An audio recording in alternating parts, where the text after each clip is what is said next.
Bienvenue à tous pour cet enseignement. Dans le cadre de cette session sur la beauté, on va essayer de s'intéresser un peu plus particulièrement à la beauté du ciel, beauté du paradis.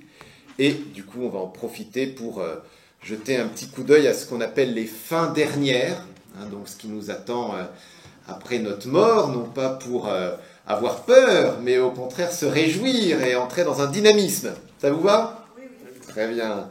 Alors, écoutez, je vous propose qu'on commence par prier pour que ce soit vraiment l'Esprit Saint qui nous enseigne et pas juste des paroles humaines que je pourrais vous transmettre. Au nom du Père et du Fils et du Saint-Esprit. Amen.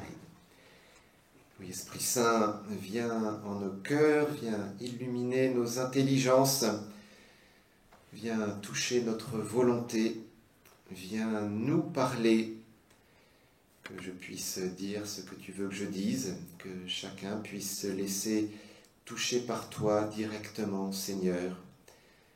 Toi, Esprit Saint, qui habite en chacun de nous, toi qui nous fais prier, toi qui nous conseilles, toi qui vis en nous, toi qui es une personne vivante. Alors viens, nous t'attendons. Et nous nous confions aussi à la Vierge Marie. Je vous salue Marie, pleine de grâce, le Seigneur est avec vous. Vous êtes bénie entre toutes les femmes, et Jésus, le fruit de vos entrailles, est béni. Sainte Marie, Mère de Dieu, priez pour nous pauvres pécheurs, maintenant et à l'heure de notre mort. Amen. Au nom du Père et du Fils et du Saint-Esprit. Amen. Voilà, ceux qui nous rejoignent, n'hésitez pas à prendre la feuille que j'ai mise à l'entrée pour suivre. Donc, dans ce cadre de la session sur la beauté, eh bien, je vous propose de regarder la grande beauté, qui est la beauté du ciel. Parce que la grande beauté, en fait, c'est Jésus, qui est le plus beau des enfants des hommes, comme nous dit l'Écriture. Et c'est lui que nous allons rejoindre au ciel.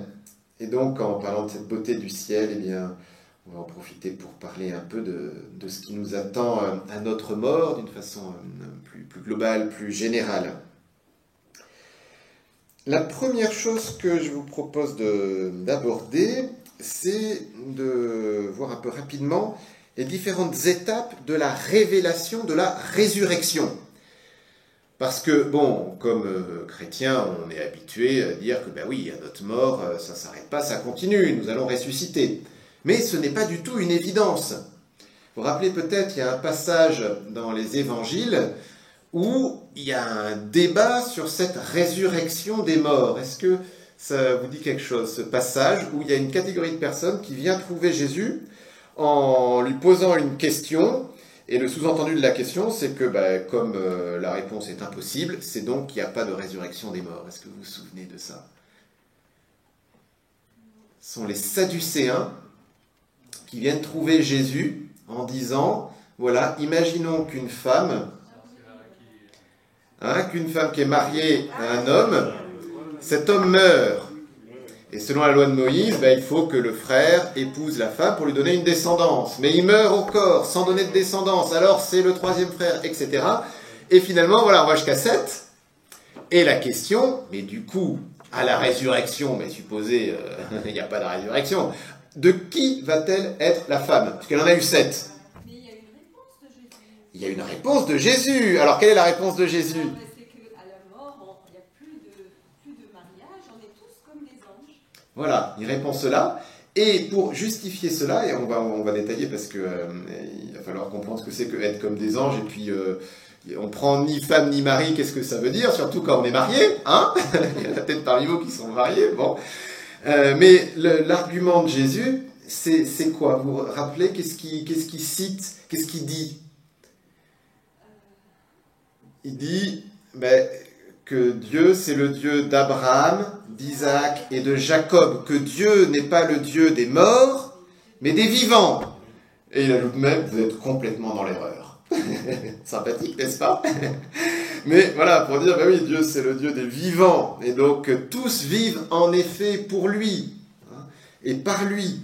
Donc cette résurrection, elle est bien là, mais vous voyez, à l'époque de Jésus, c'était pas du tout une évidence. Les Sadducéens, un peu on va dire les chefs religieux prêtres, prêtres, ceux qui officiaient au temple, ne croyaient pas vraiment à la résurrection, tandis qu'une autre catégorie y croyait.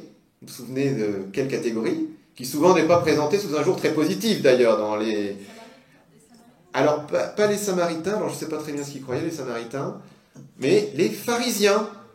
Ces fameux pharisiens, souvent qui ont le mauvais rôle dans les évangiles, eux, ils croyaient à la résurrection de Jésus. Pas à la résurrection, pardon, la résurrection tout court. Voilà.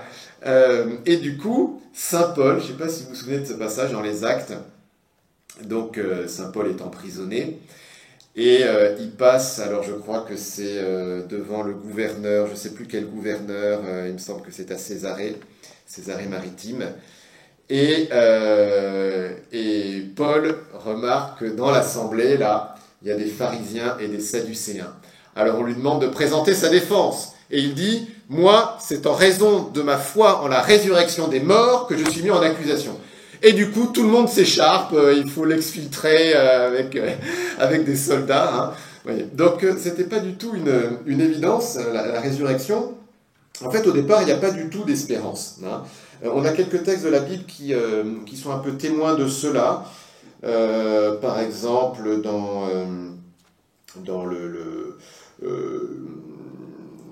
le livre, oui, dans les psaumes, enfin il y a plusieurs textes, mais un psaume, puisque vous participez sans doute aux offices, et donc on chante un certain nombre de psaumes. Le psaume 88, voici ce qui est écrit dans le psaume 88. « Ma place est parmi les morts, avec ceux que l'on a tués, enterrés, ceux dont tu n'as plus souvenir, qui sont exclus loin de ta main.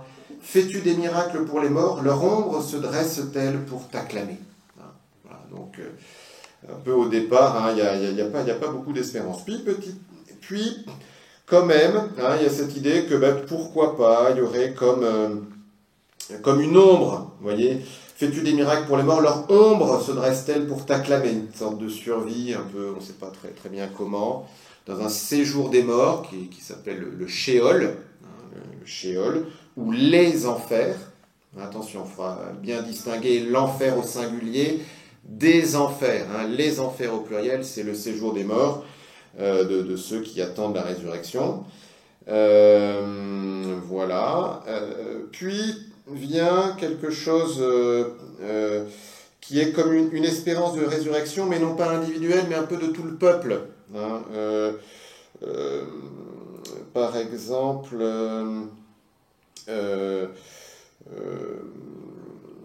oui, là, dans Ézéchiel 37, vous connaissez sans doute ce passage. La main du Seigneur fut sur moi, il me fit sortir par l'Esprit du Seigneur et me déposa au milieu de la vallée, elle était pleine d'ossements. Il me dit, fils d'homme, ces ossements peuvent-ils revivre? Je dis, Seigneur Dieu, c'est toi qui le sais. Ainsi parle le Seigneur Dieu à ces ossements, je vais faire venir en vous un souffle pour que vous viviez. Mais c'est les ossements d'une foule, d'une foule. Mais quand même, les ossements, ce sont quand même des individus. Donc, on a un peu cette espérance du peuple qui survit, notamment tout simplement par la succession des générations, mais aussi un peu de façon, un peu de forme de résurrection, un peu, voilà. Et puis, quand même, petit à petit, vient cette espérance en une résurrection individuelle. Par exemple, dans le livre de Job, on a des passages qui sont pas vraiment pleins d'espérance, notamment par rapport à la résurrection. Par exemple, dans Job 14, il dit « Car une fois mort, peut-on revivre ?» Mais un autre passage, Job 19, verset 27, que parfois on lit dans les obsèques, en tout cas c'est dans le lectionnaire des obsèques. « C'est moi qui le contemplerai, oui, moi, mes yeux le verront, lui, et il ne sera pas étranger. Mon cœur brûle au fond de moi. » Et une autre façon de traduire ce passage-là, qui est parfois un peu obscur, c'est de dire « De ma chair, je verrai Dieu. » De ma chair, je verrai Dieu. Donc là, vous voyez, on a une résurrection qui est individuelle, et même avec la chair. Donc pas une ombre comme ça, mais quelque chose de plus consistant. On a d'autres psaumes qui vont dans ce sens-là, et notamment qui seront repris pour justifier la résurrection de Jésus. Le psaume 16 ou 15 selon les numérotations. Mon cœur se réjouit, mon âme exulte et ma chair demeure en sûreté, car tu ne m'abandonnes pas aux enfers, au séjour des morts, tu ne laisses pas ton fidèle voir la fosse. On a d'autres traductions, c'est tu ne peux m'abandonner à la mort, tu ne peux laisser ton fidèle voir la corruption. Ça, c'est Paul qui va citer ce psaume dans Actes chapitre 2, c'est la Pentecôte, vous savez. Donc ils reçoivent l'Esprit Saint, ils avaient peur, ils commencent à parler. Ils commencent à parler, et une des premières choses que Paul va affirmer, c'est que Jésus est ressuscité. Et la preuve que Jésus est ressuscité, c'est que c'est annoncé dans la Bible. Hein, c'est pas un truc comme ça saugrenu, c'est annoncé dans la Bible. Et donc ce fameux psaume, tu ne peux laisser ton ami voir la corruption. Et Jésus, il est mort, mais il n'a pas vécu la corruption, puisque c'est juste 3 jours, et il est ressuscité. Donc vous voyez, c'était annoncé. On aurait aussi le psaume 73. Voilà, j'ai le corps usé, ou alors mon cœur disparaît. Mais le soutien de mon cœur, mon patrimoine, c'est Dieu pour toujours. Bon, je ne sais pas si c'est forcément le plus clair, mais c'est que le corps a beau disparaître, il y a quand même Dieu qui est là et qui est ma vie, quoi. C'est un peu l'idée. Voilà. Et puis un autre texte qui est très important par rapport à la foi en la résurrection des morts, c'est le 2e livre des martyrs d'Israël, qu'on appelle aussi les Maccabées, parce que c'est le récit des exploits de Judas Maccabée, qui a libéré en fait la Palestine du joug grec. Voilà, et on a donc ceci, 2 Maccabées chapitre 7, sur le point d'expirer, alors je ne sais plus de qui il s'agit, mais sur le point d'expirer, il s'exprima de la sorte: mieux vaut mourir de la main des hommes en tenant de Dieu l'espoir d'être ressuscité par lui, car pour toi, il n'y aura pas de résurrection à la vie. Donc là, c'est un martyr qui s'exprime à son bourreau en disant, il vaut mieux mourir, et avoir la vie éternelle que continuer à vivre dans le péché, quoi. En gros, c'est ça. Et de suivre, de ne pas obéir à la loi de Dieu. Voilà, et c'est aussi dans le 2e livre des Maccabées qu'on a des exemples de prières pour les défunts. Quand on fait célébrer des messes pour les défunts, ou quand on prie pour nos défunts, donc pour que ceux qui sont au purgatoire puissent aller au paradis, mais on en reparlera, eh bien on a un premier exemple dans le 2e livre des Maccabées. Il y aurait d'autres passages. Dans la lettre aux Hébreux, il y a quelque chose de très beau. C'est par rapport à Abraham et à son fils Isaac. Vous savez que Dieu demande à Abraham de sacrifier son fils Isaac, le fils de la promesse. Et Abraham obéit sans trop comprendre, mais nous dit la lettre aux Hébreux, chapitre 11, verset 17, « Par la foi, Abraham fut mis à l'épreuve. Il a offert Isaac, c'est son fils unique qu'il offrait en sacrifice, lui qui était le dépositaire des promesses. Lui à qui il avait été dit, c'est par Isaac que tu auras une postérité. Dieu, pensait-il, est capable même de ressusciter les morts. C'est pour cela qu'il recouvra son fils et ce fut un symbole. » Donc on ne sait pas ce qu'a pensé Abraham, mais voyez ce que nous dit la parole de Dieu, en tout cas la relecture qu'en fait la lettre aux Hébreux, c'est de dire que si Abraham a pu aller jusqu'à être prêt à poser cet acte-là, c'était non seulement qu'il avait la foi, mais peut-être même la foi en la résurrection des morts. Bon, donc ça c'est un peu, vous voyez, dans l'Ancien Testament, petit à petit, une idée de la résurrection qui se met en place. C'est pas encore complètement clair, mais suffisamment pour qu'au moins les pharisiens, eux, soient pleinement convaincus de la résurrection, non seulement collective, mais individuelle. Bien sûr, le moment clé, c'est Jésus et la résurrection de Jésus, la résurrection du Christ. Là, c'est le point excellent, Saint Paul qui nous dit, là je vous l'ai mis sur votre feuille, nous proclamons que le Christ est ressuscité d'entre les morts. Alors comment certains d'entre vous peuvent-ils affirmer qu'il n'y a pas de résurrection des morts? S'il n'y a pas de résurrection des morts, le Christ non plus n'est pas ressuscité. Si le Christ n'est pas ressuscité, notre proclamation est sans contenu, votre foi aussi est sans contenu. Si nous avons mis notre espoir dans le Christ pour cette vie seulement, nous sommes les plus à plaindre de tous les hommes. Mais non, le Christ est ressuscité d'entre les morts, lui le premier ressuscité parmi ceux qui se sont endormis. Donc là, c'est très clair. Si le Christ n'est pas ressuscité, écoutez, ça ne sert à rien qu'on soit rassemblés dans cette salle et qu'on soit ici au lot. Ok, voilà, on peut aller boire un coca ou je ne sais pas trop quoi, mais ça ne sert à rien qu'on continue. Non, mais c'est quand même important d'avoir ça en tête, même si ça paraît une évidence. Parce que la difficulté des évidences, c'est qu'on est tellement habitué qu'on ne se rend même pas compte de la puissance qui est contenue à l'intérieur. Notre vie ne s'arrête pas à notre mort. La preuve, c'est que le Christ est ressuscité, et il est le premier des ressuscités. Voilà. Donc c'était Marc 12, l'histoire de la femme aux 7 maris. Si vous voulez relire. Donc évidemment, le Christ est ressuscité, et lui-même dans sa prédication parle de la résurrection des morts. Et quand il annonce à 3 reprises qu'il va mourir, qu'il va souffrir, il annonce aussi qu'il va ressusciter. Il faut que le Fils de l'homme souffre beaucoup, qu'il soit flagellé, etc., qu'il meure, et que le 3e jour, il ressuscite. Quand les pharisiens lui demandent un signe, il dit « Il ne vous sera pas donné d'autre signe que quel signe ? De Jonas. » Alors quel rapport entre Jonas et la résurrection de Jésus ? Jonas, à Ninive, c'était un signe pour Ninive. Il rentrait dans la ville pour dire à tout le monde ce qu'il risquait de vivre. Alors, donc il y a ça effectivement dans la vie de Jonas, mais je pense que ce n'est pas ce point-là. Il est 3 jours dans le gros poisson, dans la baleine. Et donc 3 jours, évidemment, comme Jésus qui a resté 3 jours, donc il est... Et pour les Juifs, la mer, c'est le séjour un peu des esprits mauvais, des démons, puis donc c'est pas sans lien avec le séjour des morts. Donc il a vraiment été 3 jours plongé dans la mort pour ressortir vivant. D'ailleurs, à propos de ça, évidemment, ça paraît compliqué de vivre 3 jours dans une baleine, mais être avalé par une baleine, c'est possible.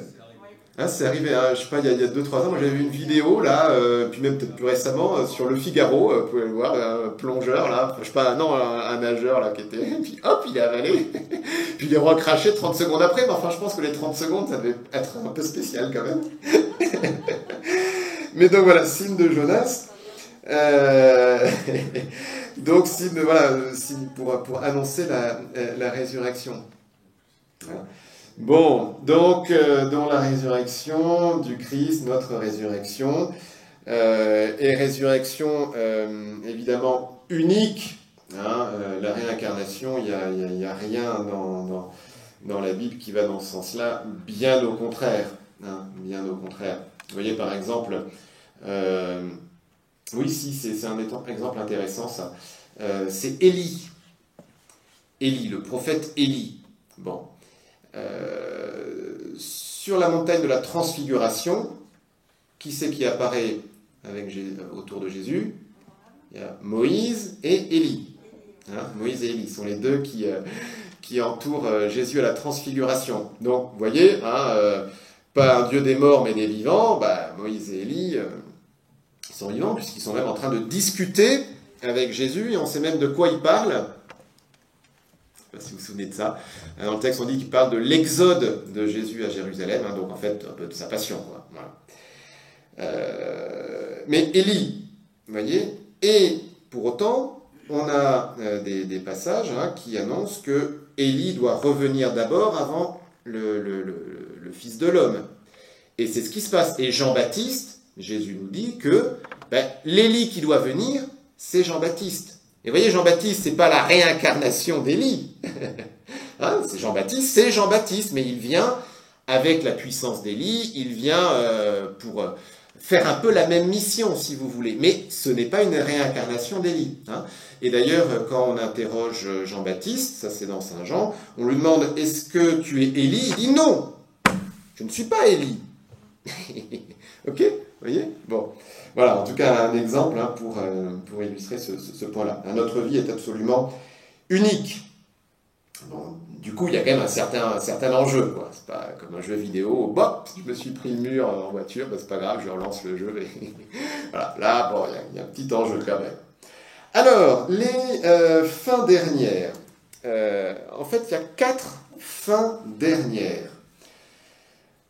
Alors, ces fins dernières, il y a la mort. Bon. Voilà, c'est-à-dire qu'on ne va pas mourir 2 fois, hein, on ne meurt qu'une seule fois. Ensuite, il y a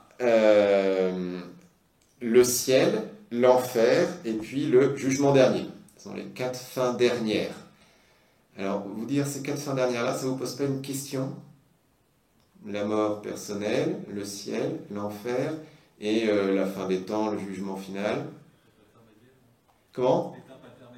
L'étape intermédiaire. Le purgatoire. Alors, pourquoi le purgatoire n'est pas une fin dernière? Parce que c'est temporaire. Hein? Et oui, c'est ça. C'est pas dernier, ça ne va pas durer éternellement. On n'est pas au purgatoire pour l'éternité. Quand on est au purgatoire, on sait qu'on va aller où? Au ciel. Au paradis, hein? Au ciel, voilà. Hein? Non mais quand même, il ne faut pas l'oublier. Bon. Voilà. Alors, le déroulé. Hein? Qu'est-ce qui se passe quand on meurt? Bon.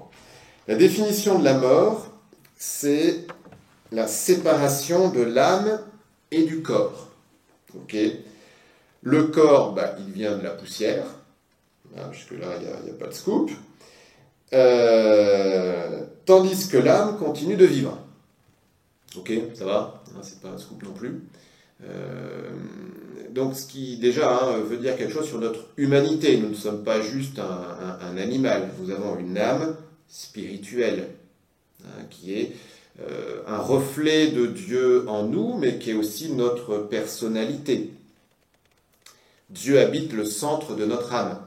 Hein. C'est sûr que de nos jours, on ne parle plus beaucoup des âmes, hein. On préfère parler Dieu habite dans ton cœur, hein. On va dire ça aux enfants et tout ça. Bon, c'est une image qui est parlante, et puis bon, il y a la dimension un peu d'amour qui est intéressante, mais sauf que le cœur, ici qu'il y a un cœur, il y a du muscle et du sang. Hein. Voilà. Alors que l'âme, c'est spirituel. C'est je ne sais plus quel médecin là, au 18e ou 19e qui disait « Moi, je n'ai pas trouvé d'âme en disséquant des corps. » Évidemment, ce n'est pas matériel, hein, c'est spirituel. Voilà, c'est Charcot, je crois. Voilà. Et donc l'âme qui est spirituelle, notre partie spirituelle, qui est vraiment en lien avec Dieu, on dit que la fine pointe de l'âme, c'est l'esprit. Et l'esprit, avec une minuscule pour nous, mais qui est un peu la présence de l'Esprit Saint avec une majuscule en nous. Voilà, donc séparation de l'âme et du corps, mais cependant, nous sommes inséparablement une âme et un corps. Si vous n'aviez pas de corps et moi non plus, j'aurais du mal à vous parler, et vous auriez du mal à m'écouter. C'est basique, hein, mais c'est ça. Notre corps fait partie de notre personnalité.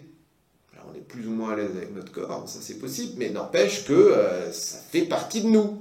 On peut pas se concevoir sans corps, ça fait vraiment partie de ce que nous sommes. Vraiment partie de ce que nous sommes.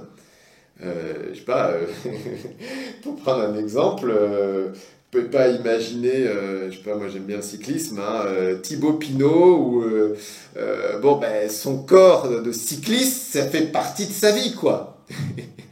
Voilà, c'est pas un pur esprit, quoi, c'est un cycliste. Bon. Voilà. Et donc, de même pour nous, évidemment, d'autres choses. Donc, ce qui fait que cette séparation de l'âme et du corps, en soi, c'est quelque chose qui est pas viable. Pour ça aussi que nous croyons à la résurrection des corps, à la résurrection de la chair. On va voir quand elle va intervenir. Mais voilà, donc, mort, séparation de l'âme et du corps. Le corps, il se décompose, hein, ok. Mais il reste quand même le corps d'une personne. Hein, c'est pour ça que nous entourons d'un très grand respect le corps de nos défunts. C'est pour ça que dans célébration d'un enterrement, on va encenser le corps d'un baptisé. Hein, parce que c'est pas juste de la matière comme ça. C'est pour ça aussi que l'Église catholique nous invite à privilégier l'enterrement avec un corps dans un cercueil et non pas l'incinération. Parce que c'est vrai que d'un point de vue historique, hein, l'incinération, c'était au départ des gens qui voulaient dire « moi, je ne crois pas en la résurrection et donc je me fais incinérer pour bien montrer qu'il ne reste plus rien et qu'il n'y aura plus rien ». Donc le truc historique, quand même, c'est ça au départ. Donc évidemment, maintenant, ça n'a plus du tout pas forcément en tout cas cette connotation, mais de garder le corps tel qu'il est, vous voyez, c'est ce respect pour le corps et ce corps qui est appelé à ressusciter. Et c'est pas pour rien que beaucoup de miracles se produisent auprès des reliques des saints. Ici, à Notre-Dame-du-Lot, on peut prier sur la tombe de Benoîte. Hein, y a des grâces qui sont obtenues sur la tombe de Benoîte. Moi, j'ai reçu beaucoup de grâces auprès des reliques de Sainte Thérèse de Lisieux. Hein, si je suis prêtre aujourd'hui, c'est sans doute à cause d'elle, et je me rappelle de moments très marquants auprès de ces reliques. Hein, voilà. Bon, séparation de l'âme et du corps. L'âme, au moment de la mort, indirectement, elle vise ce qu'on appelle le jugement particulier. Alors, de quoi s'agit-il ? Il s'agit de se retrouver face à Dieu. Alors, comment ça va se passer, on ne sait pas très bien. Sans doute que, vous savez, ces expériences de mort imminente, là, peut-être que ça peut nous donner des idées, hein, des gens qui voient un peu comme un grand tunnel, une grande lumière qui les attire, un grand amour qui les attire. Ils voient aussi un peu toute leur vie, hein, qui défile. Et puis, face à cette lumière, c'est un peu qu'est-ce que tu veux, quoi. Hein. Le terme de jugement, comment le comprendre, je ne sais pas très bien, parce que fondamentalement, c'est quand même notre liberté qui s'engage. Est-ce que je veux aller vers cette lumière ou est-ce que je la refuse ? Est-ce que je choisis Dieu ou est-ce que je refuse Dieu ? Et ce choix ou ce refus, évidemment, ils sont portés par toute notre existence. Hein, par toute notre existence. C'est pour ça, par exemple, si vous prenez Matthieu 25, quand Jésus parle un peu là, du jugement, alors c'est peut-être plus le jugement dernier, là, mais c'est « Venez les bénis de mon Père, ce que vous avez fait au plus petit d'entre les miens, c'est à moi que vous l'avez fait. » Et inversement, ceux qui sont à sa gauche, vous ne l'avez pas fait au plus petit, à moi non plus, vous ne l'avez pas fait. Donc, ce que nous avons fait, évidemment, compte. Hein. Mais c'est sûr qu'il y a quand même un mystère au moment de la mort. Hein, je pense que beaucoup de gens qui ne connaissaient pas Jésus, là, ils le connaissent, ils le découvrent. Hein, donc il ne s'agit pas de dire, mettre quelqu'un dans une case, il n'a pas connu Jésus de son vivant, donc tant pis pour lui, quoi. Mais non. Hein. Vous voyez, c'est le curé d'Ars, quand on lui dit, un tel, il s'est suicidé en se jetant d'un pont. Le curé d'Ars dit, on ne sait pas ce qu'il est devenu. Il a pu se convertir entre le haut du pont et le moment où il est arrivé dans l'eau. Hein, voilà. Donc on ne sait pas, mais donc, ce qui est sûr, hein, c'est qu'il y a un engagement de notre liberté. Et cette liberté, elle est un peu le reflet de ce qu'on a vécu tout au long de notre vie. Mais je pense que c'est important de le voir vraiment comme ça, parce que Dieu veut que tous les hommes soient sauvés. C'est dans la première lettre à Timothée, 1 Timothée 2,4, je crois. Dieu veut que tous les hommes soient sauvés. Donc Dieu ne peut pas vouloir que quelqu'un aille en enfer, d'accord ? Mais il nous laisse toujours libres. Donc on peut le refuser, hein, on peut aller en enfer. Mais je pense qu'il faut davantage voir ça comme étant un choix délibéré de refuser Dieu, que Dieu qui nous dit, écoute, toi, t'as pas coché telle et telle case, donc c'est l'enfer pour toi. Et on tombe pas en enfer comme on tombe dans un trou. Ah j'ai pas vu, pas de bol, écoutez, je me retrouve en enfer. Non, hein, c'est pas ça, ok ? Bon, voilà. Mais il y a ce mystère de pouvoir refuser Dieu. Hein, il y a ce mystère de pouvoir refuser Dieu. Ici dans la basilique on voit Benoît Trancurel qui visite le paradis. Je ne sais plus si elle a aussi vu l'enfer, mais en tout cas il y a un certain nombre de mystiques qui ont vu l'enfer, et ils ont vu l'enfer avec du monde, quoi. Hein, donc il ne s'agit pas juste de dire oui, voilà, il y a quand même une réalité là, hein, et cette réalité que oui, c'est possible de refuser Dieu pour toujours. Bon. Alors, on ne va pas s'y attarder parce que c'est pas ça quand même le plus intéressant. Hein. Le plus intéressant, c'est le paradis. Hein, c'est le ciel, c'est quand même ça qu'on vise. Hein, vous êtes bien d'accord? Bon. Hein, il vaut mieux avancer par attraction que par peur. Mais justement, Oui. ceux qui vont en enfer, Oui. ils n'ont plus du tout le choix de revenir sur leur décision. Là, c'est vraiment le choix définitif. Ouais. Hein, là, ce jugement particulier au moment de la mort, c'est un choix qui est définitif. En fait, nous avons toute notre vie pour nous positionner. Hein. La grande différence, si vous voulez, entre les anges et nous, c'est que les anges, dès qu'ils sont créés, comme pur esprit, comme ils ne sont pas dans le temps, ils choisissent tout de suite. S'ils veulent être un bon ange, hein, un de nos anges gardiens, par exemple, ou s'ils veulent être un démon. Hein. Nous avons cette chance d'être dans le temps. Et ça, c'est dû à notre corps, d'ailleurs. Hein. Remercions le bon Dieu d'avoir un corps, c'est que nous sommes dans le temps et donc nous pouvons toujours nous convertir, nous pouvons toujours changer jusqu'au dernier instant. Hein, ce que je vous disais sur le curé d'Ars, c'est celui qui saute d'un pont là pour se suicider. Hein. Donc on a cette chance-là, mais c'est vrai que il y a un moment, il faut se décider, quoi. Voilà. Hein. Et donc là, en tout cas, hein, c'est notre foi hein, que c'est définitif au moment de la mort. Ouais. Mais est-ce qu'il dit si on est seulement, comme vous l'avez dit, dans la lumière, ou est-ce qu'on voit, on est face à face avec Jésus, ou quand il dit tout le monde tombera à genoux devant moi, est-ce qu'en voyant Jésus, il y aura peut-être plus de conversion? Ah oui, mais ce qui est sûr, c'est que... Alors bon, moi j'y suis pas allé, hein, donc... je peux vous transmettre ce que nous dit la Bible, et puis la tradition catholique, et puis aussi les mystiques qui ont vécu des choses. Ce qui est sûr, c'est qu'on se retrouve face à Dieu, face à Jésus. Enfin, ça, moi, c'est ma conviction personnelle, voilà. Donc là, il y a une connaissance, à mon avis, qui est donnée. Hein, il y a une connaissance qui est donnée. La lumière, c'est un peu abstrait. Ah oui, bien sûr, oui, tout à fait. Non, mais là, je parle de la lumière parce que, effectivement, on entend pas mal de récits de gens qui ont vécu des morts et puis qui reviennent, quoi. Bon, alors, ça peut... Enfin, moi, je sais pas trop ce qu'il en est, mais il y a sans doute des choses intéressantes là-dedans. Enfin, en tout cas, il y a suffisamment de cas pour se dire que c'est pas inventé, qu'il y a une réalité, puis c'est assez convergent, quoi. Voilà. Mais en tout cas, notre foi ne se base pas là-dessus. Hein, notre foi ne se base pas là-dessus. Vous voyez, un exemple de ce que je vous dis là, c'est le bon larron. Hein, le bon larron, pour être crucifié à côté de Jésus, ça veut dire que sa vie, quand même, il a dû faire des bêtises. Hein, et de grosses bêtises. C'est-à-dire que sans doute qu'il a tué, et pas forcément une personne, mais sans doute plusieurs. Enfin, je veux dire, ça va être vraiment pas quelqu'un de bien, quoi. Ok ?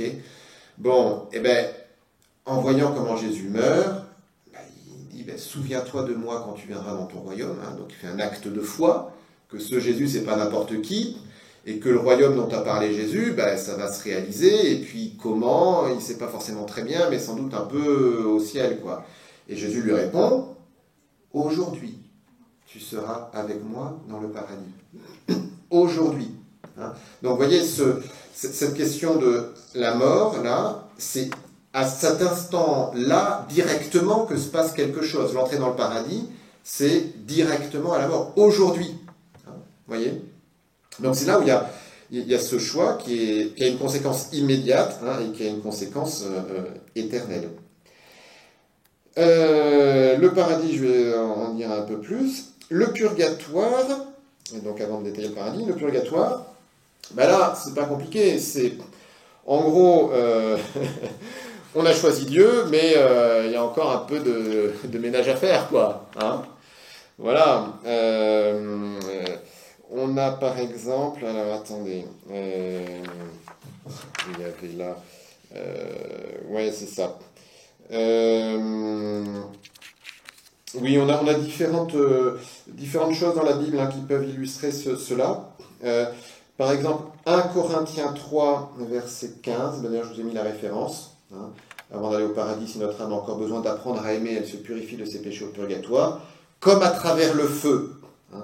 1 Corinthiens 3, 15, lui-même sera sauvé, mais comme au travers du feu.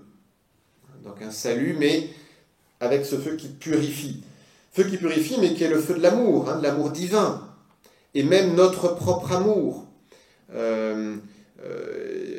il y a toute une théologie là pour dire que, en fait, le purgatoire, pareil, en fait, on choisit d'y aller parce qu'on sent bien qu'on n'est pas prêt de s'approcher de la sainteté de Dieu, quoi. Et puis même simplement, hein, au paradis, il n'y a pas d'ennemis. Bien d'accord, hein, il n'y a pas d'ennemis au paradis. Bon, mais je pense que tous, on a quand même des gens qu'on apprécie plus ou moins, quoi. Voilà. Donc pour qu'il n'y ait pas d'ennemis au paradis, ça veut dire que faut qu'on apprenne à aimer nos ennemis. Donc, il n'y a rien que ça. En fait, il y a un travail qui se fait. Alors on espère qu'on le fait sur Terre, hein, mais s'il n'est pas complètement fini, voilà, c'est un obligatoire. Mais vous voyez, c'est cette question d'apprendre à aimer. C'est notre amour pour Dieu, notre amour du prochain, qui nous purifie d'une certaine façon. Hein.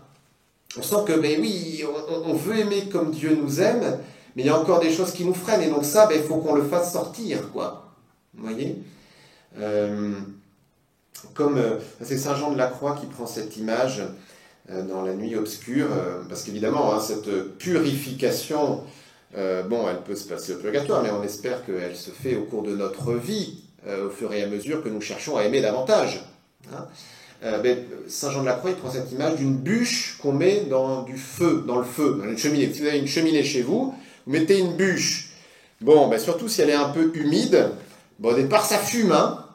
Ça fume, ça crépite, ça voilà, et puis une fois que les impuretés, que l'humidité, tout ça est parti, petit à petit, la bûche, elle devient feu, elle devient rouge, flamboyant. Hein. C'est un peu cette transformation. Et vous voyez, Saint Jean de la Croix, il développe cela en disant, mais c'est ce qui se passe dans notre vie. En fait, d'abord, quand nous essayons de nous améliorer, hein, d'apprendre à aimer Dieu et le prochain. De toute façon, il n'y a pas d'autre chose à faire. Hein. Voilà, une autre phrase, qui est peut-être donc dans Matthieu 5, 26, tu ne sortiras pas de là que tu n'aies rendu jusqu'au dernier sou. Bon, c'est une dimension un peu, oui, il y a des choses à terminer. Hein. Mais on a des témoignages très précoces, hein, du purgatoire, par exemple, dès la passion de Sainte Perpétue. Vous savez, ces martyrs de Rome, là, Félicité Perpétue. Elle prie pour son petit frère mort qu'elle voit souffrir. Hein. Elle a une vision donc du purgatoire, là, en tout cas de son petit frère qui est au purgatoire. Elle prie pour lui, et alors je ne sais plus, mais je pense qu'elle le voit après entrer au ciel. Je vous parlais de Thérèse d'Avila. Thérèse d'Avila a plusieurs visions comme ça de personnes qui sont au purgatoire, et elle les voit entrer au ciel. Par exemple, il y a un gentilhomme qui lui apparaît, je ne sais plus très bien l'histoire, en lui disant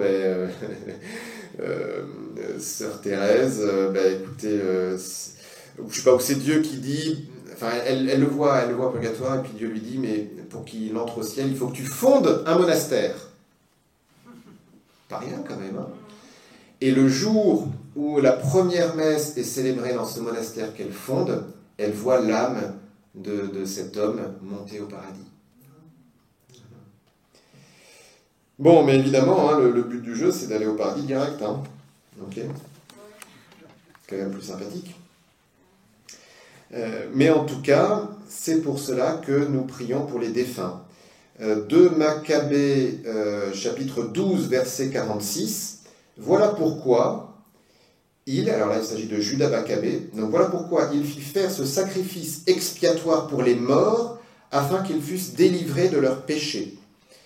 Il y a un autre passage dans le Nouveau Testament, alors je ne sais plus, il faudrait que je retrouve, où je crois que c'est... alors je ne sais plus. C'est dans la lettre de Paul, où il dit que certains se font baptiser pour les morts. Alors c'est un peu mystérieux, on ne sait pas très bien ce que ça veut dire. Mais vous voyez, cette idée de prier pour les morts, elle est même avant Jésus, quoi. Hein, c'est pas une invention du Moyen-Âge, hein. C'est avant Jésus. Voilà. Et évidemment, faire célébrer une messe, hein, c'est la plus grande chose qu'on puisse offrir, parce que la messe, c'est Jésus qui s'offre lui-même. Hein, la messe, c'est l'actualisation du sacrifice du Christ sur la croix. Donc le corps et le sang de Jésus qui sont livrés, qui sont versés, et c'est le sacrifice du Christ qui nous purifie de tous nos péchés. Il a porté sur lui nos péchés pour nous en délivrer. Donc c'est ça qui sauve, hein, c'est le Christ uniquement qui sauve. Et la messe, c'est une actualisation de ce sacrifice pour répandre une nouvelle fois les grâces tous les mérites du Christ, tout ce qu'il a acquis à la croix. Le salut, il est gratuit, il faut l'accueillir, participer à la messe, hein, c'est entrer dans ce salut. Le salut, il nous est communiqué par le baptême. Hein, le baptême, c'est ça qui nous sauve. Si quelqu'un meurt juste après être baptisé, il va directement au paradis. Mais le truc, c'est que il paraît que nous faisons des péchés après le baptême. Voilà. Mais alors, c'est cette question, oui, donc des enfants morts sans baptême, hein, c'est une question qui est théologiquement pas complètement tranchée. Alors, pour la raison suivante, alors bon, c'est un peu un petit détour qu'on fait là, mais ça va avec ce que je disais sur le baptême. Donc, il faut reprendre les choses depuis le début. Le début, nous sommes créés en pleine communion avec Dieu. Adam et Ève sont immaculés conception. Hein, hein, oui, ils sont créés sans le péché originel. Sauf qu'ils commettent donc ce premier péché qui les sépare de Dieu. Hein, et d'ailleurs, ils sont chassés du jardin d'Éden. Ils n'ont plus accès à l'arbre de la vie. Ils deviennent mortels. Donc, donc il y a cette séparation d'avec Dieu qui est là. D'accord ? Cette séparation d'avec Dieu fait qu'en fait, il n'y a plus de salut possible. Il faut quand même bien entendre ça. En fait, depuis le péché originel, l'homme, la femme, enfin bon, l'homme, ne peut plus aller vers Dieu. Il y a cette distance qui est créée, il y a un abîme entre l'homme et Dieu, qui fait qu'il n'y a plus de salut possible. Hein, il n'y a plus que l'enfer, si on veut. Voilà, possible. Heureusement, Dieu ne nous a pas laissés à ça. Et c'est pour ça que dès l'annonce, enfin dès le péché originel, Dieu dit Dieu dit à propos du serpent que la femme t'écrasera la tête. Hein, préfiguration de la Vierge Marie. Il y a beaucoup de statues où on voit la Vierge Marie qui écrase avec son pied un serpent. Donc, évidemment, Dieu ne nous laisse pas dans ce néant. Mais il faut bien prendre conscience que si Jésus n'était pas venu, hein, si le Fils de Dieu ne s'était pas fait homme, et si Jésus n'était pas mort sur la croix pour expier nos péchés, il n'y aurait pas d'accès au paradis. D'accord ? Il faut avoir quand même ça en tête. Mais Jésus l'a fait, hein, donc ouf. Ok ? Voilà. Donc il nous a sauvés. Comment nous communique-t-il ce salut ? C'est ça la question, parce qu'il nous a sauvés très bien, il nous a libérés de tous nos péchés très bien, mais comment nous on bénéficie de ce salut ? Par le baptême. Hein ? Par le baptême. Quand vous avez, donc si vous prenez la finale de Saint Marc, chapitre 16, verset 16, c'est le dernier verset, il ne faut pas vous tromper. Oui, enfin, l'avant-dernier verset, enfin, donc c'est que je retrouve le truc, voilà. Verset 16, oui, Marc 16. Celui qui croira et sera baptisé sera sauvé, celui qui ne croira pas sera condamné. Alors ça c'est très intéressant. Donc le baptême c'est ce qui nous communique le salut, ok ? Voilà, mais il faut évidemment aussi croire, c'est-à-dire dans le sens où il ne s'agit pas juste d'accomplir un rite extérieur, mais il faut y adhérer. Bon, ça paraît pas une évidence, mais donc ça, c'est ce que Jésus nous a enseigné de faire. La finale de Saint Matthieu, c'est allez, je vous envoie dans toutes les nations, baptisez-les au nom du Père, du Fils et du Saint-Esprit. Ok ? C'est la façon ordinaire que Dieu nous a enseignée pour recevoir le salut. Mais ça ne veut pas dire que Dieu ne peut pas utiliser d'autres moyens. Okay, c'est pour ça que, vous voyez, il est dit, celui qui ne croira pas sera condamné. Il n'est pas dit, celui qui ne sera pas baptisé sera condamné. Je termine, puis après je vous laisse parler. Mais la nuance est importante. Ça veut dire que nous, Dieu nous a donné la mission de transmettre le salut en baptisant, ok ? Et donc il ne s'agit pas de dire, bon, de toute façon, le bon Dieu se débrouille, donc moi je reste dans mon canapé, puis voilà. Hein ? Non, il y a une urgence de la mission. Hein ? De baptiser, puis de faire connaître le trésor qu'est le Christ. Mais pour autant, ça ne veut pas dire que Dieu n'a pas d'autre moyen de sauver les hommes. Dans le Concile Vatican II, il y a cette phrase, Dieu permet, d'une façon que Dieu seul connaît, à tout homme d'être associé au mystère pascal. Et le baptême, c'est ça. Le baptême, on est plongé dans la mort avec le Christ pour ressusciter avec lui.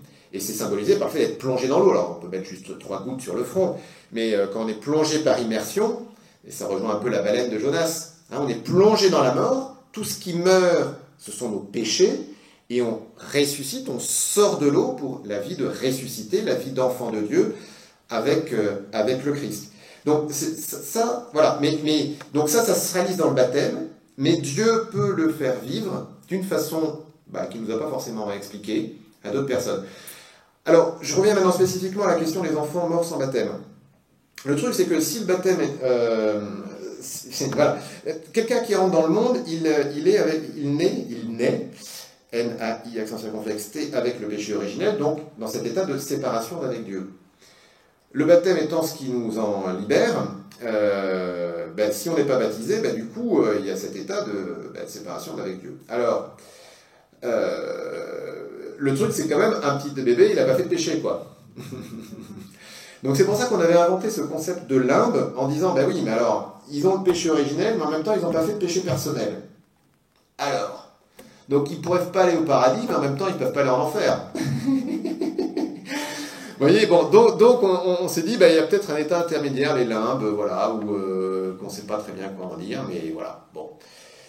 Alors, maintenant, c'est plus tellement la théologie en cours, et notamment le pape Benoît XVI a sorti un texte, alors je sais plus, a sorti un texte pour justement préciser cette question en disant, on a pensé ce concept de limbe, mais en fait, il faut peut-être mieux réfléchir à cette phrase du Concile, quoi. Dieu permet à chacun, d'une façon que Dieu se le connaît, d'entrer dans ce mystère pascal. Et peut-être que le fait de mourir avant même d'avoir pu développer sa vie, c'est une participation au mystère pascal.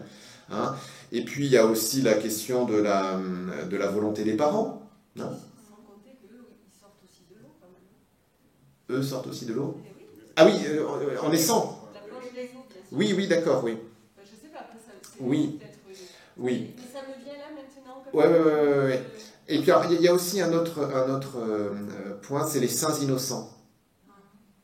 Les saints innocents, que nous fêtons le 28 décembre, qui est le jour de la mort de Benoît Tranquerel, d'ailleurs.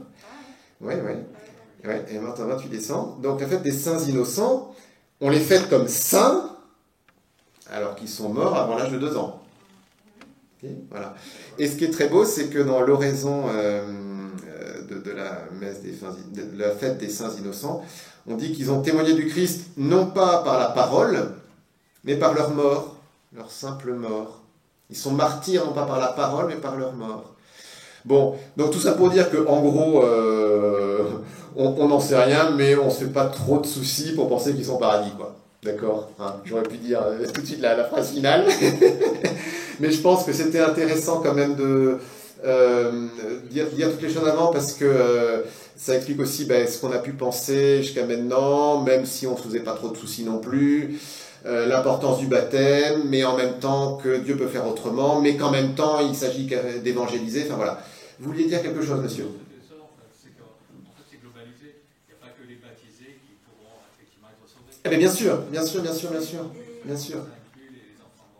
Tout à fait. Tous ceux qui n'ont pas été touchés par le message du Christ. Exactement. Et dans les peuples-là qui sont très mais oui. de la vie associée, Ouais. Membres d'autres religions. Mais bien sûr.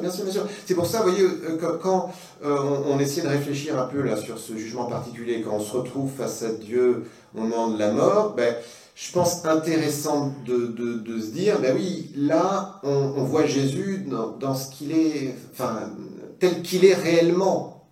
Et peut-être qu'avant, on ne l'a pas connu, là, on le découvre. Ou peut-être qu'on l'a connu, mais de façon imparfaite, ou de façon erronée, là, on le connaît en vérité. Voilà, et par rapport à ça, on se positionne. Il ne faut pas avoir une vision élitiste de la foi. Ah, tout à fait. Il ne faut pas non plus dire comme aux enfers, il n'y a personne. Exactement. Et puis en fait, ce qui est difficile, c'est que quand on dit que de toute façon Dieu peut sauver tous les hommes indépendamment du baptême, il ne faut pas oublier quand même que Dieu nous commande d'évangéliser. Hein, donc, vous voyez, il y a des choses à tenir ensemble. Ça, c'est une des clés théologiques. Un prof au séminaire là, qui insistait beaucoup là-dessus, mais je suis vraiment persuadé que c'est une clé extrêmement puissante. La théologie catholique en particulier, mais chrétienne en général, il s'agit de tenir des choses ensemble qu'on pourrait facilement opposer, hein, mais qu'il faut lier. Hein. Oui, Dieu nous demande d'évangéliser, oui, Dieu nous demande de baptiser, et en même temps, même quelqu'un qui n'a pas été évangélisé, qui n'a pas été baptisé, peut être sauvé. Mais c'est pas pour autant qu'il ne faut pas le faire, vous voyez, hein. C'est comme Jésus. Jésus, il est vrai Dieu et il est vrai homme. Il n'est pas l'un ou l'autre, il est les deux. Hein, vous voyez, bon. Je referme cette parenthèse, mais qui était plus qu'une parenthèse, c'était un point vraiment important, je pense. Hein. Voilà. Alors, oui, je termine sur le récit, puis après je vais détailler un peu le paradis, même s'il ne reste plus beaucoup de temps. Donc, fin dernière, c'est le jugement dernier et la résurrection de la chair. Vous vous rappelez, donc notre corps, là, qui est dans son cercueil, en train d'être dévoré par les vers, là, il attend quand même d'être réuni à l'âme. Hein, et l'âme, d'ailleurs, elle attend de retrouver une chair. Okay, hein, parce que notre personne, elle a besoin des deux. Nous sommes inséparablement un corps et une âme. Eh bien, ça aura lieu lors du jugement dernier, qui correspond à la fin des temps, à la venue du Christ dans la gloire, tout ça. Et là, il y a aussi parousie, enfin bon, il y a plein de termes, hein, et qui est vraiment le Christ qui vient dans la gloire, la victoire définitive du Christ, triomphe définitif du Christ sur le mal. Le dernier ennemi qui détruira, c'est la mort, hein, nous dit la Bible. Donc la fin de tout cela, cette victoire. On ne sait pas forcément très bien comment ça va se passer, mais c'est un peu cette dimension de triomphe et puis de parole finale du Christ sur toute l'histoire, quoi. Voilà. Hein, mais qui apporte rien par rapport au jugement particulier. Hein. Le paradis, enfer, c'est déjà là. Hein, voilà. Mais avec en plus le corps, hein, qui est associé. Ok, donc c'est clair. La mort, bon, séparation de l'âme et du corps, jugement particulier pour l'âme, on choisit Dieu, on le refuse. Donc l'enfer, le paradis, s'il faut un peu de nettoyage, une bonne lessive, le purgatoire. Hein. Et puis à la fin des temps, jugement dernier, résurrection de la chair, hein, où là notre corps participe à la vie de notre âme, qui a déjà commencé, donc soit on l'espère au paradis. Hein. Et puis cette fin des temps et ce triomphe du Christ global. Ça va? Ça? Alors, cette beauté du ciel, bon, il reste 5 minutes, j'aurais aimé développer un peu plus, mais écoutez, c'est pas grave. Mais quand même, deux, trois choses qu'on peut dire.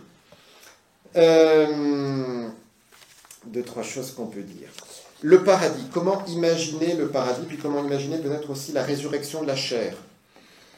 Alors, peut-être je commence par la résurrection de la chair. Évidemment, on ne sait pas trop comment ça va se passer. Mais une bonne façon, je pense, d'imaginer la résurrection de la chair, c'est de regarder Jésus. Bon, d'ailleurs, d'une façon générale, hein, en théologie, quand on ne sait pas trop quoi dire, il faut regarder Jésus. Non, mais bon, il faut regarder Jésus. Et Jésus, il est ressuscité, ok? Et il est ressuscité, lui, directement avec son corps. D'ailleurs, il y a une autre personne qui est ressuscitée aussi avec son corps, c'est la Vierge Marie, c'est ce qu'on fait à l'Assomption. Hein? Marie, quand on fait l'Assomption, en fait, on fête la résurrection de la chair, hein, ce qu'on lit dans le credo, parce qu'elle, elle anticipe, on va dire, ce que nous allons vivre. Bon, je reviens à Jésus. Comment Jésus ressuscite-t-il? Eh bien, il ressuscite avec son corps, un vrai corps. Qu'est-ce qui prouve que c'est un vrai corps? Quelques idées? Donc, il y a les plaies, effectivement. Il mange, qu'est-ce qu'il mange? Du poisson, hein, du poisson grillé. Voilà, on a même le menu. Donc, on peut le toucher, ses plaies, il mange. Donc voilà, c'est un vrai corps. Mais il arrive en passant les portes. Mais il arrive en passant les portes. Donc, c'est un corps qui a des propriétés particulières. Hein, c'est comme si là, pof, il y avait Jésus qui traversait le mur et qui apparaissait. Ce serait sympa, hein? Voilà, bon.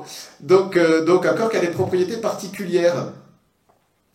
Ce qui fait aussi que parfois on a un peu de mal à le reconnaître au début, quoi. Les pèlerins d'Emmaüs, au début, t'es bien le seul à pas savoir ce qui s'est passé. Il a dû bien rigoler Jésus quand même. Hein. Parce que le bon Dieu a de l'humour, hein. Il y a de la joie au ciel. Hein. Et au paradis, on sera très joyeux. Hein. Bon. Donc voilà. Donc ça, je pense que ça répond pas à toutes les questions, mais je pense que ça nous dit pas mal de choses. Donc c'est vraiment notre corps, c'est nous, on va se reconnaître, ok? Et en même temps, c'est un corps qui est transfiguré, qui est glorieux. Donc oui, la question, c'est, je sais pas, une personne qui a été amputée d'une jambe, qui est en fauteuil roulant, est-ce qu'elle va ressusciter avec son fauteuil, tout ça c'est pas trop la question, quoi. Hein, voilà.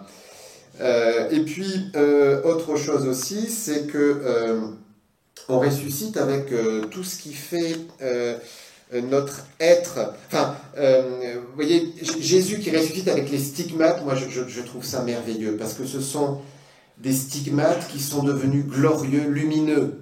Vous connaissez cette représentation de Jésus de Sainte Faustine, où on voit des rayons qui sortent de la plaie du côté. Il y a toujours la plaie du côté, mais elle est devenue lumineuse, une source de grâce. Hein? Et je pense que c'est un peu ça, vous voyez, les blessures de notre corps, ça fait partie de notre histoire, mais ça sera transfiguré, ça sera autre chose, quoi, ça sera lumineux. Alors, le détail, ne me demandez pas, parce que je ne sais pas, mais je pense que ça dit quelque chose. Les plaies ne saignent pas. Les plaies ne saignent pas, mais non. Voilà. Sur cette résurrection de la chair, je vais dire encore autre chose, je ne sais plus. Oui. Un autre aspect sur la résurrection de la chair, c'est la dimension eucharistique. La dimension eucharistique, oui, parce que à la messe, nous recevons le corps et le sang, même si nous communions qu'à l'espèce du pain, il ne faut pas oublier ça, le corps, le sang, d'ailleurs beaucoup de miracles eucharistiques. Là, les vidéos, je les mets sur mon site, là, vous avez la référence site internet Apprendre à prier, j'ai fait une conférence sur les miracles eucharistiques notamment, et beaucoup de miracles eucharistiques, c'est l'hostie qui saigne, hein, donc le corps et le sang, l'âme et la divinité de notre Seigneur Jésus-Christ. L'âme aussi, parce que en fait, c'est toute la personne de Jésus qui est là. Personne humaine de Jésus, plutôt la personne de Jésus, qui est la personne divine du Fils qui a pris une humanité. Donc quand on reçoit Jésus en communion, on reçoit le corps de Jésus, son sang, son âme humaine, mais aussi sa divinité. Et même toute la Trinité, du coup, parce que les personnes divines sont inséparables. Hein? Mais je reviens sur le corps de Jésus. Quel est le corps de Jésus que nous recevons? Eh bien, nous recevons le corps de Jésus mort, mais aussi ressuscité. Mort et vivant. À la messe, c'est symbolisé par le fait que les offrandes, enfin les espèces sont séparées. Hein. Quand le corps est séparé du sang, on est mort. Hein. Mais en même temps, les deux, il y a aussi le fait de mettre la parcelle d'hostie d'hostie consacrée dans le sang du Christ, un peu réunie. C'est symboliquement, hein. Il y a d'autres éléments, mais en tout cas, c'est aussi le corps de Jésus ressuscité auquel nous communions. Celui qui ne mange ma chair et ne boit mon sang n'aura pas la vie en lui. Et inversement, c'est dans Jean 6, vous retrouverez, si Jean 6, versets 52 à 59, de même que le Père qui est vivant m'a envoyé et que je vis par le Père, de même celui qui me mange, lui aussi vivra par moi. Celui qui mange ce pain vivra éternellement. La vie éternelle est déjà commencée le jour de notre baptême, puisque le baptême nous rétablit en communion avec Dieu, et elle est nourrie par le corps eucharistique de Jésus, et déjà par la chair ressuscitée de Jésus. On peut déjà dire qu'à chaque fois que nous communions, nous commençons à avoir notre chair de ressuscité, qui est la chair ressuscitée du Christ. Ok ? Bon, ce sont un peu des choses que je vous lance, là, qu'il faudrait un peu développer, puis même travailler un peu théologiquement, mais vous voyez, il y a quand même un ancrage scripturaire très fort. Hein. Celui qui mange ce pain vivra éternellement. c'est le pain de vie. C'est pas juste le pain du Christ mort, hein, même si c'est ça, hein, le Christ qui souffre sur sa passion, mais c'est aussi le Christ ressuscité, avec sa chair ressuscitée, qui est déjà notre chair ressuscitée auquel nous communions. Voilà, alors ça c'était pour la résurrection de la chair. Donc vous voyez ce qui nous attend dans les belles choses, dans les beautés qui nous attendent, la beauté de notre corps, mais puissance infinie. Hein. Voilà, la beauté des corps, puissance infinie, parce que c'est la beauté du Christ ressuscité qui la nourrit, et puis qui l'exprime, qui la développe, je ne sais pas trop comment dire. Qui dit résurrection de la chair, dit aussi participation de la création à la vie éternelle. On a dans Saint Paul, je ne sais plus la référence, mais vous retrouverez, où il dit que toute la création aspire à la révélation des fils de Dieu. Toute la création gémit en travail d'enfantement. Donc toute la création aspire à être ressuscitée. On parle des cieux nouveaux, d'une terre nouvelle. Il ne s'agit pas d'imaginer notre planète Terre là avec je ne sais pas trop quoi, non, mais c'est au ciel, quoi, cette dimension de vie avec Dieu, que je vais vous développer là tout de suite. Mais vous voyez toute la création, hein, donc bon, est-ce que notre chat qu'on aimait beaucoup va ressusciter avec nous? Bon, l'Église ne répond pas de façon dogmatique là-dessus, hein. D'ailleurs, il y a très peu de choses qui sont définies dogmatiquement, hein, parce qu'il y a plein de choses, on ne sait pas. Donc on a le droit d'être pour, on a le droit d'être contre. Okay, donc vous avez le droit d'affirmer que non, les chats ne ressuscitent pas, et vous avez le droit d'affirmer que oui, les chats ressuscitent. Okay, les deux sont possibles. Moi, à mon avis, hein, c'est que cette résurrection, donc, dans notre personnalité, dans ce qui a fait notre histoire, il y a plein de choses de la création qui sont impliquées. Voilà. Et donc je pense que d'une façon particulière, que Dieu seul connaît, je pense que ça sera associé. Voilà. Bon, moi je suis pour la résurrection des chats, mais après vous avez le droit de dire le contraire. Et les chiens aussi, si vous préférez les chiens aux chats. Comment ? Alors oui, mais toujours avec cette dimension transfigurée nouvelle. Hein. Voilà, on parle des cieux nouveaux, d'une terre nouvelle, donc on ne sait pas comment ça sera. Okay, donc il faut vraiment, je crois, éviter de se dire le ciel, c'est la terre en mieux. Parce que là on est sûr que c'est pas ça, si vous voulez. Hein. Le ciel, c'est pas juste on aura un canapé très confortable et on pourra faire une sieste très longue et prendre un bon repas. Ce sont des images qui peuvent nous aider à penser le ciel, mais je pense que c'est beaucoup trop limité. Il ne faut pas penser le ciel à partir de la terre, parce que c'est dans le sens inverse que ça marche. Hein, c'est comme, vous voyez, la paternité, Paul dit, je tombe à genoux devant le Père, de qui toute paternité tire son nom, tire son origine. Il ne faut pas penser Dieu comme Père à partir de nos pères terrestres, mais penser la paternité sur terre à partir du Dieu Père. Ok ? Hein, et je pense que penser les choses comme ça résout pas mal de difficultés, parce que bon, notre père, il a pu être ce qu'il est, et puis il y a des pères ici, on m'appelle père aussi, on essaie de faire ce qu'on peut, hein, mais on n'est pas parfait, on en a bien conscience, et d'ailleurs pareil pour les mères, hein, enfin je veux dire, voilà, mais on essaie de faire ce qu'on peut, mais c'est sûr que si on plaque juste, Dieu, oui c'est mon père en un peu mieux, forcément on va être très limité dans notre relation à Dieu, hein. On va être très très limité. Et donc pareil pour le ciel, c'est dans le sens inverse, ok ? Et c'est là le point clé un peu auquel je veux arriver, mais je déborde déjà. Ça va, vous suivez quand même, vous n'avez pas envie de fuir. On a l'éternité, malheureusement on est encore un peu dans le temps. C'est cette réalité d'être enfant de Dieu et la divinisation. Alors je m'explique. Nous, occidentaux, on est très habitués à penser le salut en rachat du péché. Et c'est vrai, ok ? Les orientaux sont très habitués à penser le salut en divinisation. Et c'est vrai, et il faut les deux, ok ? Vous vous rappelez, toujours tenir les deux ensemble en théologie catholique. Et donc, on est délivré du péché, oui, mais il y a un plus, il y a du positif, c'est pas juste du négatif qui est enlevé, c'est du positif qui est apporté. Et donc, on est divinisé, on est appelé à devenir Dieu. Dieu s'est fait homme pour que l'homme soit fait Dieu. Alors c'est... Alors ça ne va pas être une énième divinité dans un panthéon grec ou romain, hein, c'est pas ça du tout. Qu'est-ce qu'on va être? On va être fils, ou fille, hein, mais fils dans le Fils. Nous sommes le corps du Christ. Nous sommes le corps du Christ. Il est la tête de ce corps, nous sommes un de ses membres. Et donc ça, il faut le prendre au sérieux. Et d'ailleurs, quand nous communions au corps du Christ, hein, nous sommes unis à lui. Et donc, la vie au ciel, c'est avant tout de vivre cette réalité, d'être unis au Fils. Et donc, le ciel, qu'est-ce que c'est? C'est de vivre la vie trinitaire. C'est d'entrer dans la Trinité.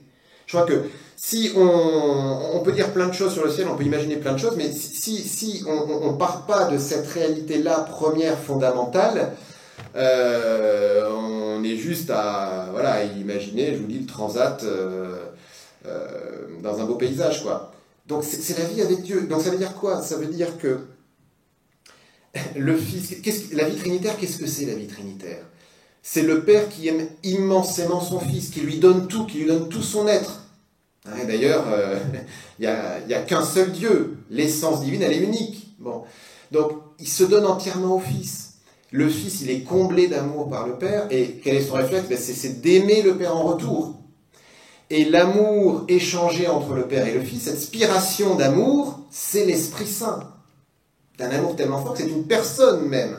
Vous voyez, celui qui aime, celui qui est aimé, et l'amour qui est échangé entre les deux. Là, il y a un magnifique texte de Saint Jean de la Croix, malheureusement, je ne l'ai pas mis sur vos feuilles, mais vous pouvez le retrouver, c'est dans le Cantique spirituel B, au chapitre 39, le numéro 5. Le Fils de Dieu nous éleva à ce haut état et nous mérita cette sublime situation de pouvoir être Fils de Dieu, comme dit Saint Jean. Jean 1, 12. Fils de Dieu. Hein, on va rappeler le baptême, Fils de Dieu, bon. Fils de Dieu. Et ainsi, il le demanda au Père par ce même Saint Jean, disant, « Père, je veux que ceux que tu m'as donnés, où je suis, eux aussi soient avec moi, afin qu'ils voient la clarté que tu m'as donnée. » Ça, c'est Jean 17, verset 24. « Ceux que tu m'as donnés, je veux que eux aussi soient avec moi. » Où est-ce qu'il est, le Fils? Il est dans la communion du Père. Il est là, le Fils. Afin qu'ils voient quoi? La clarté que tu m'as donnée, Père. Donc là, on est dans la gloire divine. Ce que Jésus dit, je vous relis cette citation de Saint Jean. « Père, je veux que ceux que tu m'as donnés, où je suis, eux aussi soient avec moi, afin qu'ils voient la clarté que tu m'as donnée. À savoir, et là c'est Saint Jean de la Croix qui parle, qu'ils fassent par leur participation en nous la même œuvre que moi par nature, qui est de spirer l'Esprit Saint. » Jésus, enfin le Fils de Dieu de toute éternité, aspire, hein, c'est le terme théologique si vous voulez, ou l'Esprit Saint qui procède du Père et du Fils, cet échange d'amour, cette circulation dans la Trinité, hein, ça le Fils le fait de toute éternité, par nature, parce qu'il est Dieu, et bien nous, il nous y fait participer. Hein, par participation, on devient Dieu non pas par être, hein, par essence, mais par participation. Et il dit plus, et là donc de nouveau Saint Jean de la Croix cite l'apôtre Saint Jean, « Je ne prie pas Père seulement pour ceux qui sont présents, mais aussi pour ceux qui croiront en moi grâce à leur enseignement, que tous soient une même chose, de la même manière que toi, Père, tu es en moi, et moi en toi, ainsi qu'ils soient en nous une seule même chose. » Qu'ils soient un en nous. Qu'ils soient un en nous. C'est ça le ciel, la vie divine, le paradis, c'est ça, hein, fondamentalement. Et voyez, je crois que ça nous aide à changer un peu de perspective. C'est-à-dire que le ciel, c'est pas d'abord est-ce que j'aurai du foie gras, hein, c'est être uni à l'époux, le Christ. Hein, cette union avec Jésus. Le grand amour, c'est Jésus. Et ça rejoint la question, est-ce qu'on va retrouver son mari au ciel ou sa femme au ciel? Évidemment qu'on va les retrouver.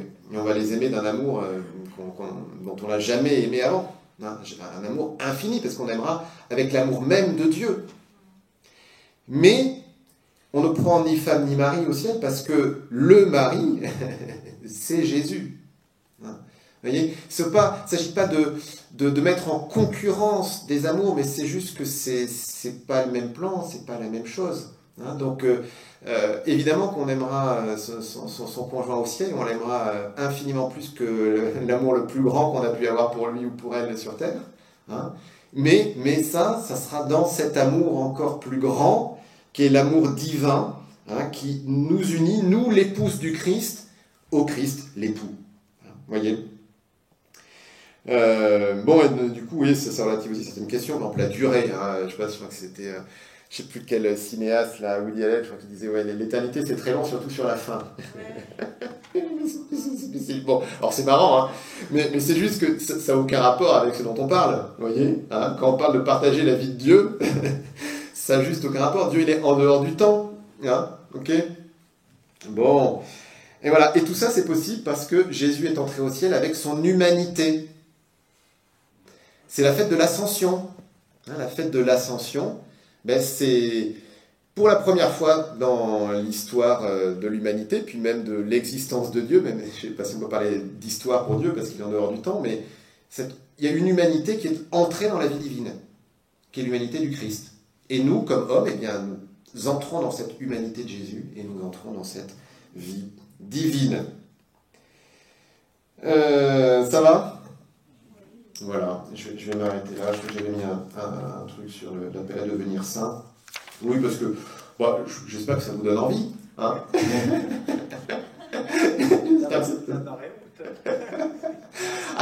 C'est pas qu'elle est haute, c'est juste qu'il n'y a rien au-dessus. Mais ce qui est hallucinant, en fait, c'est que cet infini, Dieu ne nous fait pas juste... tu vois, moi je suis là-haut, c'est qu'il nous y fait entrer. Si tu savais le nom de Dieu, mais c'est ça, si tu savais le nom de Dieu. Saint Paul, il y a des passages extraordinaires, qui a connu la pensée du Seigneur, qui a été son conseiller, ses pensées, elles sont infiniment au-delà de tout ce qu'on peut imaginer. Quand Saint Paul, lui qui est capable de nous donner infiniment plus que tout ce que nous pouvons concevoir ou imaginer. Il est capable de nous donner infiniment plus que ce que nous pouvons concevoir ou imaginer. Le problème, c'est que nous, on essaye d'imaginer à partir de ce qu'on connaît, mais ça fonctionne dans l'espace et le temps. Et Dieu, il est en dehors de l'espace et du temps. Donc, il faut se laisser surprendre. Et se dire que ça sera encore plus beau que tout ce qu'on aura pu rêver. Voilà. Comment ? Ça me tendrait presque. Mais oui. Mais non, mais c'est une excellente remarque. C'est-à-dire que pour nous, chrétiens, la mort, elle change de perspective. Alors, évidemment, la mort reste un drame, et même un scandale, et il y a la douleur de la séparation. Jésus, il a pleuré sur son ami Lazare mort. Et je vous ai cité cette phrase, le dernier ennemi qu'il détruira, c'est la mort. Donc il ne s'agit pas de dire, oui, la mort, mais n'empêche que comme chrétiens, pour nous, la mort, c'est un passage. En fait, nous sommes déjà morts. Le jour de notre baptême, rappelez-vous, on est plongé dans l'eau. La baleine, là, on est déjà mort. Parce qu'en fait, il y a deux morts. Il y a la mort éternelle et il y a la mort temporelle. La mort éternelle, c'est la séparation d'avec Dieu. Et ça, cette séparation d'avec Dieu, ça y est, c'est fini. Le baptême, on est en communion avec Dieu. On est fils de Dieu. Donc ça y est, on est mort. Maintenant, il y a ce passage, effectivement, qui pourrait être plus ou moins marrant. Ça voilà. Et puis la souffrance aussi. Mais qui est vraiment un passage. C'est assez beau, vous voyez, de regarder parfois quelques morts de saints, par exemple Thérèse de Lisieux qui est morte avec d'horribles souffrances, parce qu'elle est morte de tuberculose, donc elle s'étouffait complètement, puis elle avait mal partout, c'était assez affreux, et puis même, en plus, la nuit de la foi. Et au moment de sa mort, il y a un sourire magnifique, d'ailleurs on l'a pris en photo, vous avez peut-être vu cette photo de Thérèse, et on a l'impression qu'elle est dans la béatitude, et puis il y a des petits détails qui sont très beaux, par exemple, elle aimait beaucoup les petits oiseaux, il y a pas mal de petits oiseaux d'ailleurs ici, et ils sont mis à chanter à la fenêtre tellement que les sœurs font, mais c'est un boucan pas possible. Vous voyez, même la dimension terrestre participe à cela. D'autres morts comme ça que je connais, que je trouve très belles, et qui ont aussi une dimension très humaine. Thérèse d'Avila, je parlais de Thérèse d'Avila qui avait des visions du paradis et tout ça. Thérèse d'Avila, elle meurt en disant je suis fille de l'Église et je ne sais plus une autre phrase encore, enfin bref, sur son amour de Jésus, mais elle meurt dans les bras d'une de ces carmélites qu'elle aimait beaucoup, quoi. Cette tendresse un peu humaine aussi qui est là, ou un Saint Jean de la Croix qui lui meurt. Il a demandé à ce qu'on lui récite, enfin pas qu'on lui lise le Cantique des Cantiques. Vous savez, ce chant d'amour dans la Bible, qui évidemment parle de l'amour de Dieu pour l'humanité, mais à travers l'amour entre un fiancé et sa fiancée, il meurt, voilà. Donc vraiment cette idée de passage, quoi. Et donc oui, nous avons hâte d'aller au ciel, mais oui, nous avons hâte d'aller au ciel. Et à tel point que Saint Paul dit, pour moi, vivre c'est le Christ et mourir m'est un avantage. Et puis d'ailleurs, à certains moments, on se dit, vu comment ça se passe sur Terre, franchement, il y a des moments, bon, mais Paul ajoute, cependant, si je puis vous être utile, il est préférable que je reste. Et oui, nous avons une mission sur Terre. C'est-à-dire que nous avons cette chance de connaître Jésus, d'avoir été baptisés, d'essayer de marcher vers la sainteté, mais d'autres n'ont pas cette chance-là. Et cette dimension temporelle, qui est cette caractéristique de notre humanité, qui permet à chacun de se convertir jusqu'au dernier moment, profitons-en pour faire découvrir ce trésor aux autres. Donc oui, nous avons hâte, et en même temps, mais la charité nous presse. On a aussi hâte que d'autres personnes découvrent ce trésor. Voilà. Surtout dans les familles aussi, quand les enfants, ça, ont perdu la foi. Mais oui. Pour eux, pour leur futur. Tout à fait. C'est ça que la prière pour les conversions est mais très oui. importante. Et sans jamais se décourager. Un exemple que je donne souvent, c'est Sainte Monique, la maman de Saint Augustin, qui était désespérée parce que son fils partait, donc elles habitaient l'actuelle Tunisie, quoi, ou quelque chose comme ça, dans ce coin-là, et son fils prenait le bateau pour Rome. Il a même dû d'ailleurs trouver un subterfuge pour que sa mère ne monte pas sur le bateau avec lui, parce que bon, voilà. Et elle se désespérait en disant mais il va mener une vie de débauche. Et il a mené une vie de débauche. Voilà. Mais c'est aussi là qu'il a rencontré Christ, et qu'il est devenu le grand saint que nous connaissons. Allez, on termine en se confiant à la Vierge Marie, elle qui est dans la gloire du ciel, et qui nous aide à cheminer vers ce beau paradis. Je vous salue Marie, pleine de grâce, le Seigneur est avec vous. Vous êtes bénie entre toutes les femmes, et Jésus, le fruit de vos entrailles, est béni. Sainte Marie, Mère de Dieu, priez pour nous pauvres pécheurs, maintenant et à l'heure de notre mort. Amen. Notre-Dame du Lot, refuge des pécheurs. Au nom du Père et du Fils et du Saint-Esprit. Amen.